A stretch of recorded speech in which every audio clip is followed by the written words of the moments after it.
Vinyl community, what's going on? It's Tone, and I'm back to do the second half of my vinyl finds or new music finds or whatever I'm calling them for the month of February. And I just got done launching the one for older records, or for lack of better terms, used records or pre-owned material. And that was called The Old. This one's called, as you can see in the title, The New. And so I'm going to probably start doing it like this because it's just kind of easier. I haven't got a lot. I haven't done one of these for quite a few weeks, months. And just to kind of get caught up and share everything that I've been picking up, I'm going to do it this way to get caught up and probably just make this a regular thing in terms of showing new music. So the last one I launched was The Old, and this is The New for February. And it's just a small stack of stuff that I'm going to share with you.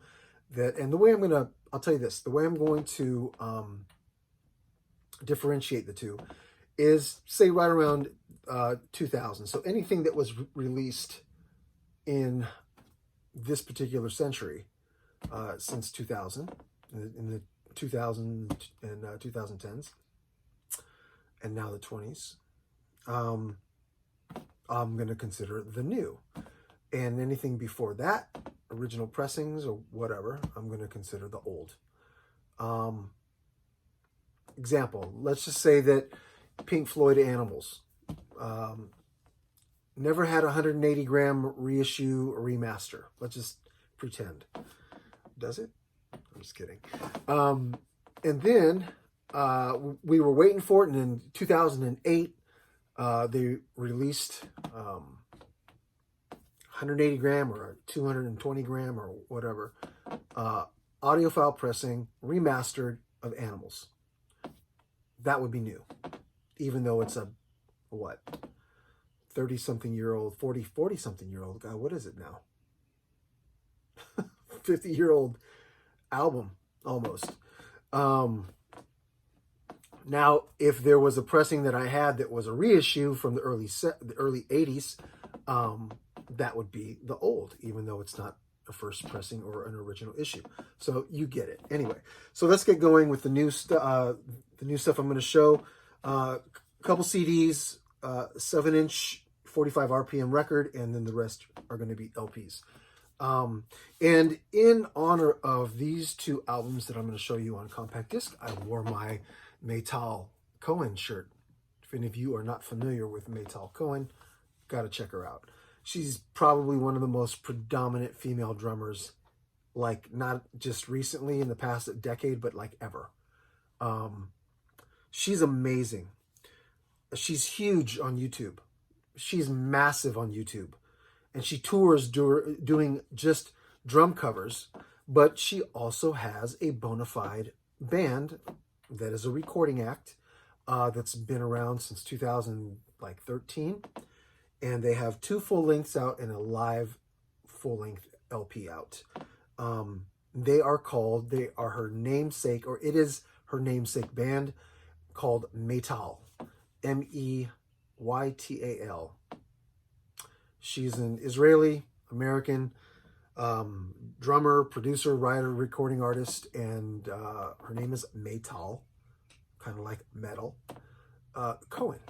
So the first album I was able to pick up, and I'd known about these for a little while, I just never picked them up. And recently I've been really getting into her. And so her first, or the band's first release was called Alchemy. And it was released in 2014, about a year and a half after the band was actually put together. She leads the band on drums, of course. And the band was founded by her and her now current lead vocalist / lead guitarist, Sahaj Takatin. Fantastic guitarist, great vocalist. The other album was 2019. It's the recent one. These are all signed, by the way, by her. This is called The Witness. And I picked these up finally. I had them signed. And how would I describe them? If you're not familiar with her, or if you're not familiar especially with the band, I would describe, I always like to compare because it's just easier for me to get across my point when I'm making a comparison. So she's a huge metal fan, traditional, say like British heavy metal, a la Judas Priest, Iron Maiden, etc., etc. She's also a massive alternative. I'll use the word grunge just for better description. Grungy metal. Grunge meaning coming out of that era of grunge. I'm not talking about Nirvana. I'm not talking about Pearl Jam, but more along the lines of Tool, especially Tool, and Alice in Chains. So if you took some early British metal and then Alice in Chains and especially Tool, and you kind of smush them together, that's Matal. Great, great, great, great, great albums. Highly recommended. Pick them up. And again, if you're not familiar with her, I'll leave a link to a couple of her drum covers so you can check her out. Matal Cohen. Amazing, amazing. The second one is a 7-inch 45 RPM single. And it's kind of a special single. It's a punk single by a band from Stockton, California called Radical Times. And the title track or the A-side track is called 5 Clones. And what it is it is a promotional single that was put out to help promote a book called 5 Clones that was written by the lead singer of this band. I think that's pretty cool. But there's something a little bit more special about this record. The B-side is called Deep in the Heart of Stockton, which is a great song. But the A-side, Five Clones, is fantastic. It's a good song. And when I say punk rock, so traditional punk, if you're a fan of the Ramones, early Stooges, the Buzzcocks, that's these guys. Just straight ahead traditional punk rock. Well, I mean, you get it. Anyway, the special thing about this is not that it comes on black and red splatter vinyl, which is very cool. Not that it has promotional items like this postcard that comes to help, promote the book. It's a science fiction book. And not the fact that it comes with 2 band buttons, like button pins, like you would find on a punk rock jacket. All kinds of pins. Round, small, tin button pins. 2 of them that come with this single, I think, while supplies last. And that's very cool. But the special thing is the drummer of this band. Drummer of this band, if you are already knowing of this single, then you already know what I'm going to say. But if you're not, Mr. Gilbert Reyes. Gil Reyes, if you're not familiar with Gil by the last name, you'll be familiar by his VC channel, King's Drummer. Gil at King's Drummer is the drummer for this amazing, amazing band. He was going to send me a copy, and I said, no, I'm going to buy it. And I'm only saying that to say that you should buy one and help support Gil and his band. They've been on TV promoting the book and promoting the single. They have a video out for 5 Clones, which is actually done very well. So I would highly recommend this. 5 Clones is the A-side. Deep in the Heart of Stockton is the B-side. And this is Gil Reyes' band, Gil from King's Drummer. Gil, you guys did a fantastic job. I'm really happy to put this in my collection and keep it there. Next is a very small stack of LPs. First one is a classical record that I've been waiting to purchase from a label that is not quite as notable as say, a Deutsche Grammophon. But they were highly respectable, and it's the Tacit label. Right there, Tacit. Some of you may be familiar, those of you who are classical music aficionados. I know that you're very familiar with Tacit. Tacit put out this album about 3 or 4 years ago. And this is Ravel's Bolero. And the fantastic thing about this particular copy, you're saying, what's the big deal? There's a million copies of a million symphonies doing Bolero. It's extremely popular by Ravel. However, Tacit set out to do an album that was the epitome of an audiophile pressing.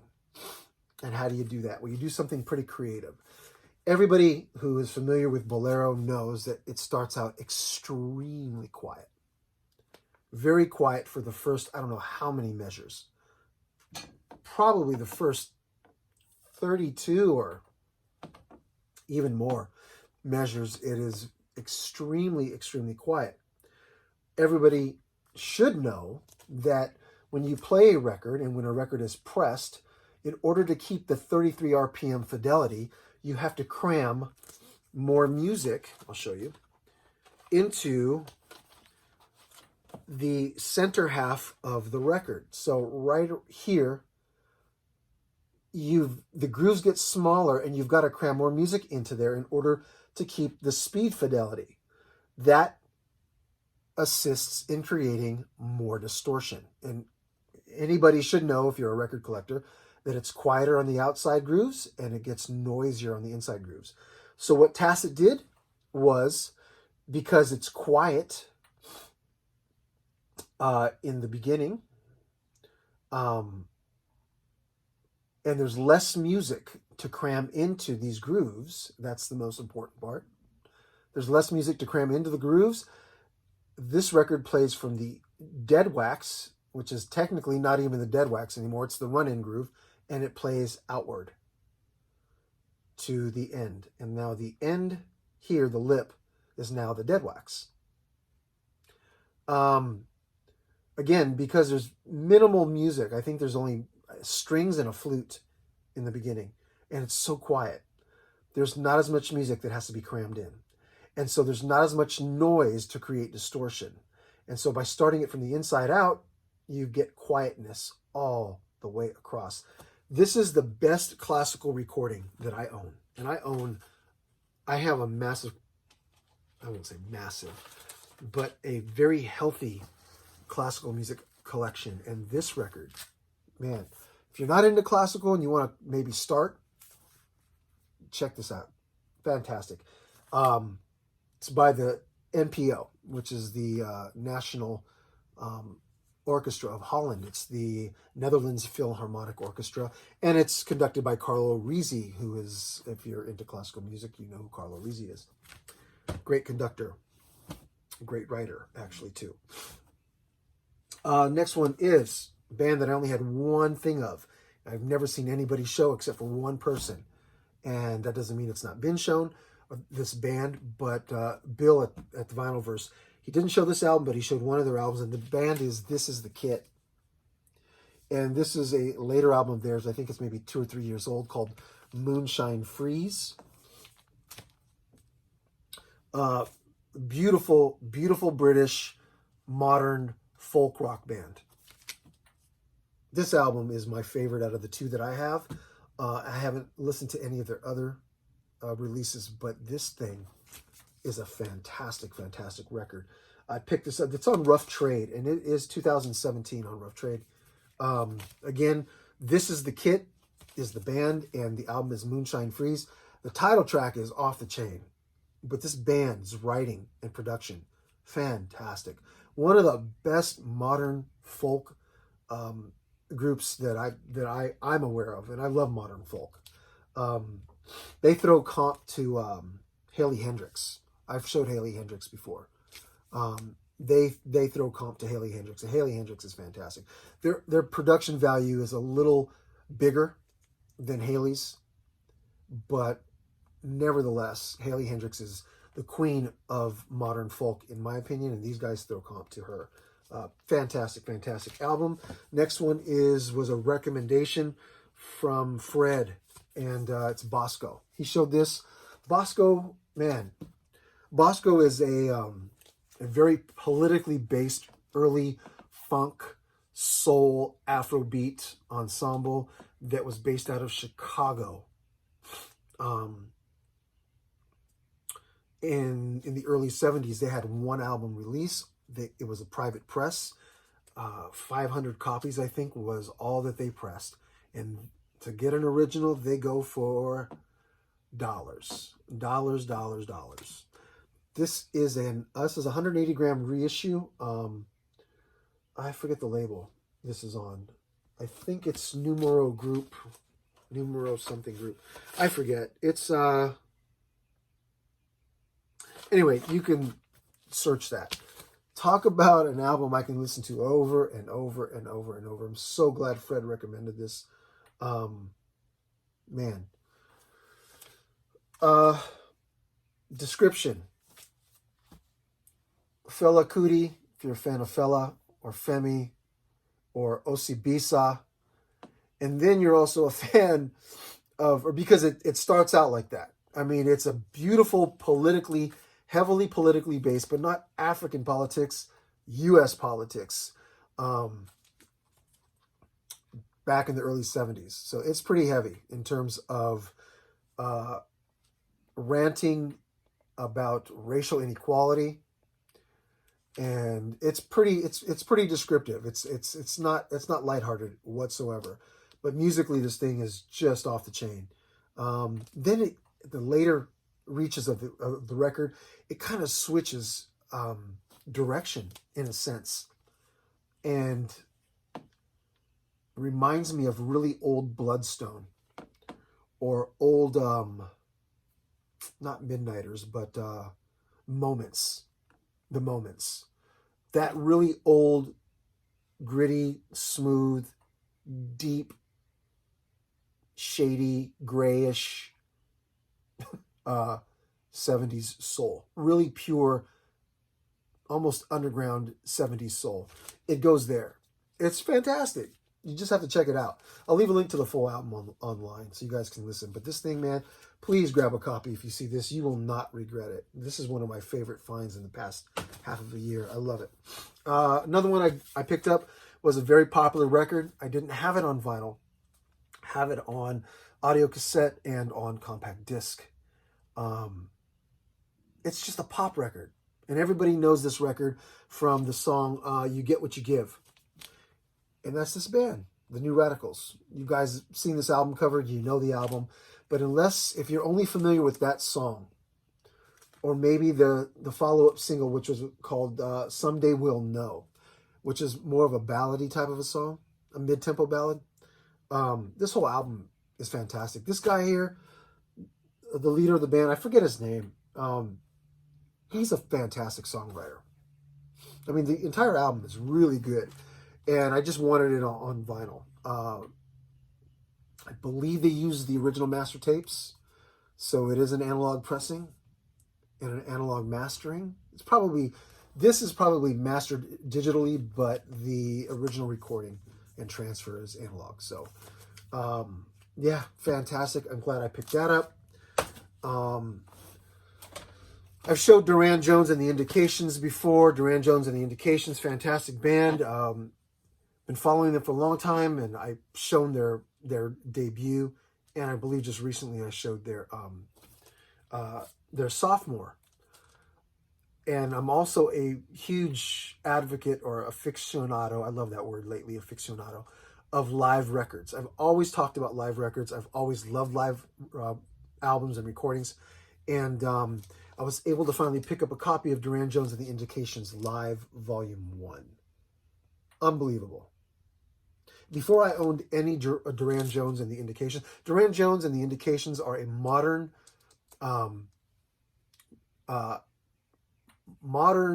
Northern Soul band. Northern Soul. Sharon Jones and the Dap Kings. Amy Winehouse was the queen. She's the one who brought it back. A style of soul music that came out of the UK in the mid to late 60s that was so opposite of what Motown was doing. It was deeper, grittier. It was not a poppy sound. It wasn't a danceable sound the way that Motown was. It was totally different. In fact, they call it soul that you couldn't dance to. That's what they called it. But Northern Soul is a fantastic. It was focused on songwriting and melody. One of the best modern Northern Soul bands around, and this thing is finally able to pick it up. It's really cool. It's on blue translucent. And it sounds very, very, very good. Like I was saying before, I owned any Duran Jones and the Indications media. I saw them live in Santa Barbara, California. And so this was just kind of reminiscent of that show for me. The last, keeping it in the same vein of Northern Soul, another king of modern day Northern Soul is Mr. Leon Bridges. And this is his sophomore release. It came out a few years ago, maybe 2 years ago. I just never picked it up. I had the compact disc, and I just never grabbed the vinyl until maybe about 3 months ago. I saw a good deal on it, and I snatched it up. Fantastic, fantastic modern Northern Soul artist. If you're familiar with his first album, his second album is just as good. He puts a little bit more of a modern twist on some of the stuff, so it's not like super, super pure Northern Soul like the first album was just a throwback to 1965. I mean, it was a throwback to Sam Cooke. Easy. Otis Redding. Yeah. But the second album is just fantastic. The first single off of here is called Bet Ain't Worth the Hand. Bet, like a card bet. Ain't worth the hand. Really well-written song. Sad song. Very sad song. But, and the rest of the album follows up super nicely. So, there it is. Leon Bridges. Good Thing. 2018 on Columbia Records. And that's all I got for February. The new. I'll be back soon in a week or 2 or 3 with March's stuff. I do have another Record Store Spotlight series video launching maybe before that. And I do have some other ideas in the works for other videos. So I'm finding some time and I'm just trying to knock some stuff out and get back in the ball game. As always, thanks guys for hanging out, and I'll see you guys soon. God bless you. Peace.